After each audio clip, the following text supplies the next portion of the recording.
درود و سلام نہ پڑھیں۔ میرے آقا وہ ہے کہ انسان تو اشرف المخلوقات ہے، انسان کو تو اللہ نے بڑا مقام، بڑا مرتبہ دیا ہے۔ پتھر بھی، جانور بھی، پہاڑ بھی، شجر بھی، حجر بھی، نباتات بھی، جمادات بھی، کائنات کی ہر چیز، ہر مخلوق میرے آقا صلی اللہ علیہ وسلم پر درود و سلام پڑھتی ہے۔ اس بات کو اس روایت سے سمجھیے۔ امام ابو نعیم نے اپنی کتاب حلیۃ الاولیاء میں اس روایت کو نقل کیا، ترمذی شریف میں بھی یہ روایت موجود، امام بہقی نے بھی اس کو نقل فرمایا۔ مصطفیٰ جان رحمت صلی اللہ علیہ وسلم کے چچا حضرت عباس رضی اللہ تعالیٰ عنہ حضور کی بارگاہ میں حاضر ہو گئے۔ اس وقت ایمان لا چکے تھے تو آقا علیہ السلام بھی تشریف فرماتے تو حضور کے پاس آئے، عرض کیا یا رسول اللہ صلی اللہ علیہ وسلم، کیا میں آپ کو نہ بتاؤں کہ میں آپ پر ایمان کیوں لایا؟ تو آقا علیہ السلام نے ارشاد فرمایا چچا ضرور بتائیے۔ اب ایک چچے بھتیجے کا رشتہ بھی ہوتا ہے، مگر وہ آقا تھے، امام الانبیاء تھے، سید الانبیاء تھے، سید الرسل تھے۔ اب حضور کا ادب، حضور کا احترام، حضور کی عقیدت، حضور کی محبت بھی دل میں تھی، تو اب جو چیز ان کے دل میں تھی وہ چاہتے تھے کہ میں اس کو زبان پہ لاؤں، مگر حضور کے ادب کی وجہ سے بیان نہیں کر پاتے۔ تو ایک موقع پر ہمت کر کے عرض کر دیا یا رسول اللہ صلی اللہ علیہ وسلم، کیا میں آپ کو نہ بتاؤں کہ میں آپ پر ایمان کیوں لایا؟ میرے آقا علیہ السلام نے ارشاد فرمایا چچا تمہارے دل میں جو ہے وہ بیان کرو، جو ہے وہ بیان کرو، میں سنوں گا اور میں خوش ہوں گا۔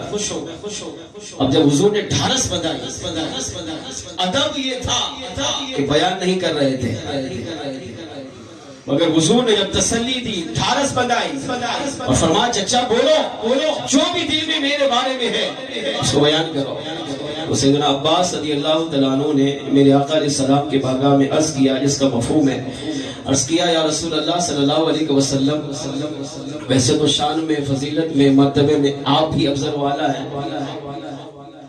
مگر عمر میں اگرچہ میں چچا ہوں، بڑا ہوں، لیکن آقا آپ چھوٹے تھے، آپ کا بچپن تھا، میری جوانی تھی، اور میں جب آپ پیدا ہوئے، آپ کا میلاد ہوا، آپ کی ولادت ہوئی، اور میں آپ کو دیکھنے کے لیے، آپ سے ملنے کے لیے آتا، تو میں دیکھتا کہ آپ جھولے میں ہوتے اور آپ کی نگاہیں آسمان پر ہوتی اور آسمان پر چاند سے آپ کھیل رہے ہوتے تھے۔ سبحان اللہ، کم ہے جتنی حدیث کمال کی ہے، سبحان اللہ وہ نہیں ہے۔ میرے پہلے بھی کا ذوق سے بیٹھے، میں دیکھتا تھا، عباس رضی اللہ عنہ حضور کے چچا فرما رہے ہیں آقا، میں دیکھتا تھا کہ آپ جھولے میں ہوتے۔ اب چاند کہاں ہے؟ آسمان پہ۔ آج سائنسدان کہتے ہیں ترقی کی، چاند تک پہنچ گیا۔ آج حضرت علامہ فرماتے ہیں اس زمین سے اس آسمان کا فاصلہ 500 سال کی مسافت، یعنی 500 سال ایک بندہ چلے تو پہلے آسمان پہ پہنچے۔ تو عرض کیا آقا آپ جھولے میں ہوتے اور میں دیکھتا کہ آپ چاند سے کھیلتے تھے۔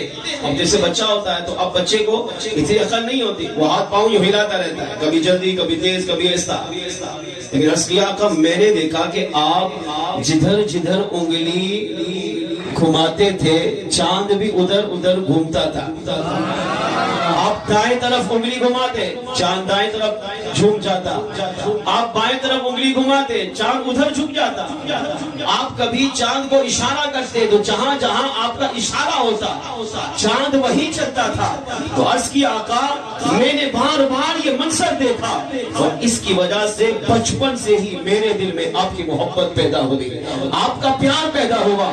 اب حضور نے جو جواب دیا وہ دل سے سنیے۔ آقا علیہ السلام نے ارشاد فرمایا چچا کیا میں اس سے آگے کی بات نہ کروں؟ آپ کے دل میں یہ تھا کہ میں چاند سے کھیل رہا ہوں، چاند میرے اشارے پر چل رہا ہے، چچا کیا اس سے آگے کی بات نہ کرو؟ تو عرض کیا یا رسول اللہ ہاں اس سے آگے کی بات بھی بیان کیجئے۔ تو میرے آقا علیہ السلام نے ارشاد فرمایا چچا جب میں بچپن میں تھا، چھوٹا تھا، جھولے میں ہوتا تھا تو چاند سے کھیلتا نہیں تھا، بلکہ یحدثنی وأحدثہ،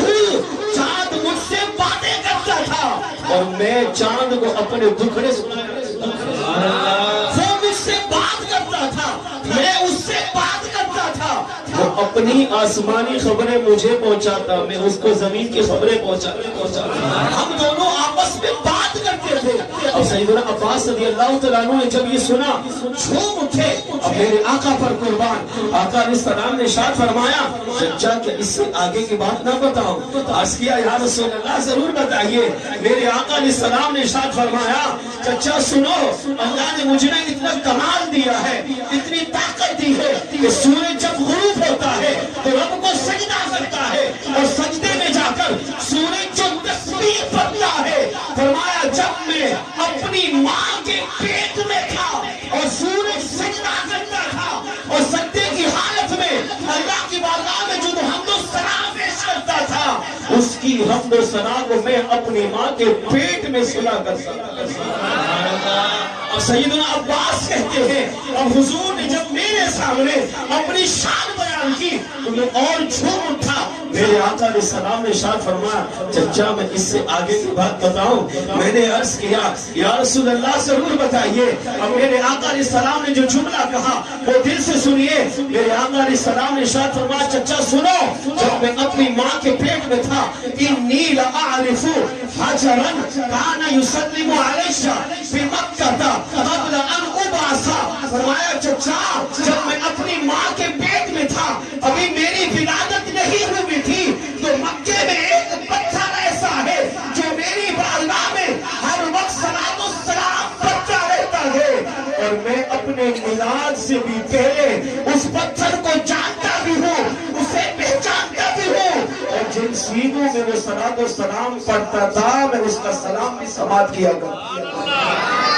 قبل ان ابعث، ابھی میں پیدا نہیں ہوا تھا مگر وہ پتھر مجھ پر سلام پڑھتا تھا، اس پتھر کو میں پیدا ہونے سے پہلے بھی جانتا ہوں، اور جب میں اپنی ماں کے پیٹ میں آیا اور وہ مکے کا پتھر میری بارگاہ میں سلام پڑھتا تھا تو میں اس کے سلام کو بھی اپنی ماں کے پیٹ میں سماعت فرما لیا۔